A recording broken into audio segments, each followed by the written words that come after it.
আমাদের ছেলেকে English medium স্কুলে ভর্তি করব, সেই ফর্ম রাখা আছে, একটু সাইন করে দিও।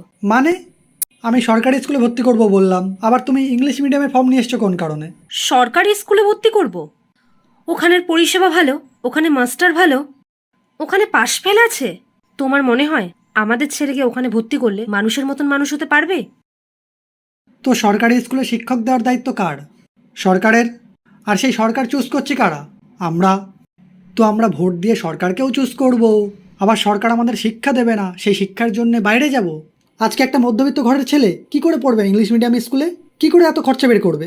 সরকার জেনে বুঝে সরকারি স্কুলের ব্যবস্থা এত খারাপ করে দিয়েছে যে আমরাই সেখানে পড়াবো না, আমাদের ছেলে মেয়ে ভালো হবে না, বাধ্য হয়ে আমরা বেসরকারি স্কুলে যাই। শিক্ষাটা আমাদের ফ্রিতে পাওয়ার কথা, আর সেটাই আমরা বেসরকারি স্কুলে গিয়ে কিনে নিচ্ছি। শিক্ষাটা সরকারের দেওয়ার দায়িত্ব, আর তারা যদি সেটা দিতে না পারে তাহলে সেরকম সরকারের প্রয়োজনও নেই।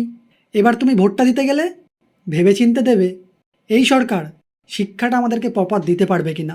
যাই হোক, আমি দেখছি, যদি আমার পারকতায় হয় তবেই আমি ফর্ম সাইন করে দেবো।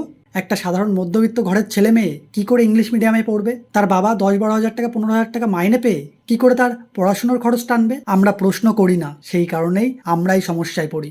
সরকার আমাদেরকে পঙ্গু করে রাখতে চাইছে শিক্ষাটাকে না দিয়ে, যাতে আমরা প্রশ্ন করতে না পারি আর সরকার যা করবে আমরা মেনে নিতে পারি।